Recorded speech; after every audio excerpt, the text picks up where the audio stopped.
are a list of questions that should be asked, and each applicant is asked the exact same question.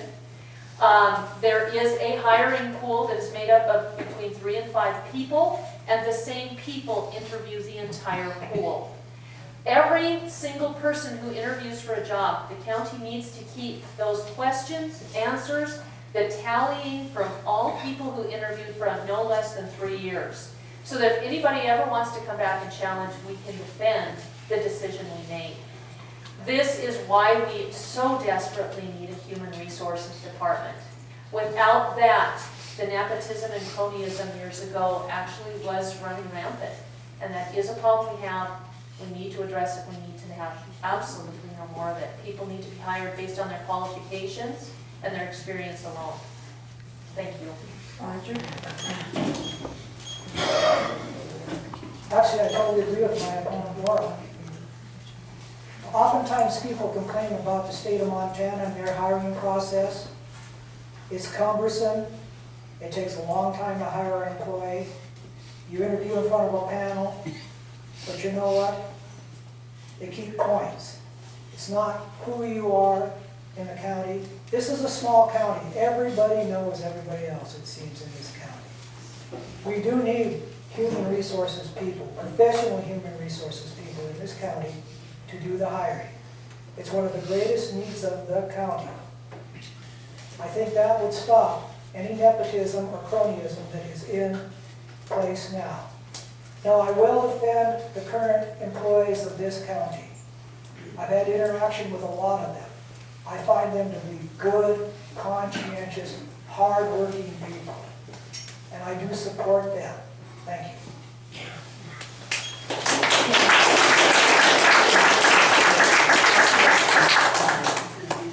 I think we'll go to the clothing now, and you'll be here for questions afterwards, right? If anyone has questions, so please start the other way. Roger, you'll get to be first in closing. And if you don't take that, that's okay.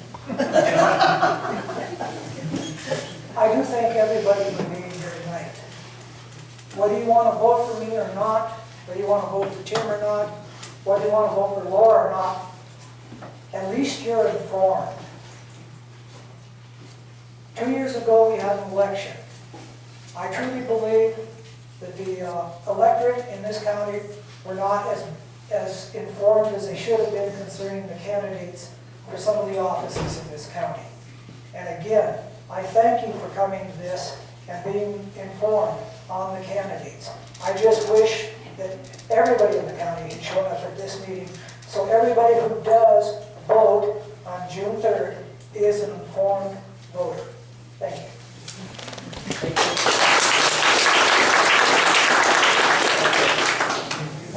Who opened? You opened, right? I did. Yeah, so you're up. I took a few notes here, so I try to get through this really quickly. We're all been here a long time. I have been called an extremist. I've been called a radical. I've been put on a boat with some that have been less than honorable people, and I can say, well, that's politics.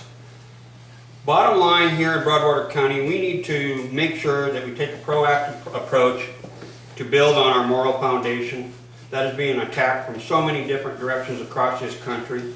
We need to make a more proactive approach to make sure that we take care of that. Transparency leads to accountability. Transparency for many years in our local government has been an issue, and we're making great strides here more recently.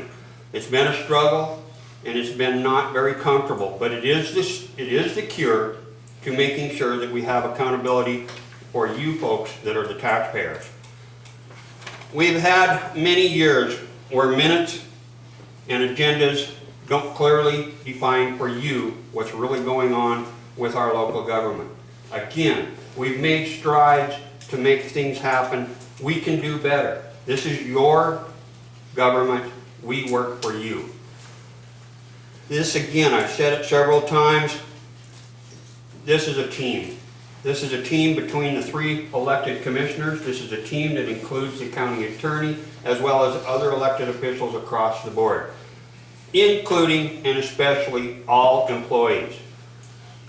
We need to have legal competent counsel so that we make sure that we don't get into problems, because we're not all professionals in all fields, but we are professionals that are here to represent you folks. We need to make sure that we have all of the right people in the right places. We have that opportunity here in 2014, and I'm really excited that we're going to be able to make some needed things happen. We need to get government out of the way of private business, so businesses do not have to compete with government for jobs that are available here in the county. This has been an ongoing situation, not only here at the local level, but at the state level and the federal level.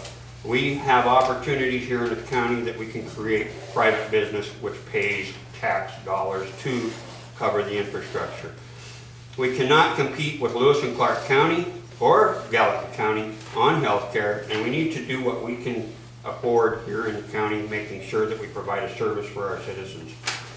In closing, I'm running for county commissioners because the most important part of affecting a positive change begins here at the local level.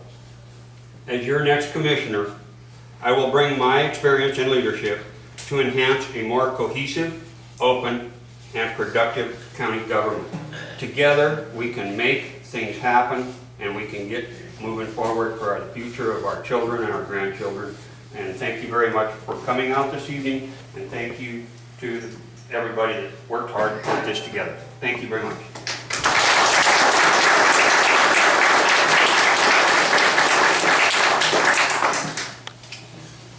I too would like to thank you all for coming out tonight. In closing, I'm going to let my actions speak instead of words, but just a couple of quick things. I will continue to work more hours than you pay me for. I will continue to study the issues and come to every meeting prepared. And I will continue to work for this county on a volunteer basis through Rotary, Fall Fest, and the other chamber, BCDC. This is my home. This is the community that I love. I want to see it come together and be the community that it can be. We're better than we've seen the last year and a half, and I truly believe blue skies are ahead. I am Laura Obert. I am your commissioner, and based on my qualifications, hard work, experience, and leadership, I'm running for re-election, and I would appreciate your vote. Thank you very much.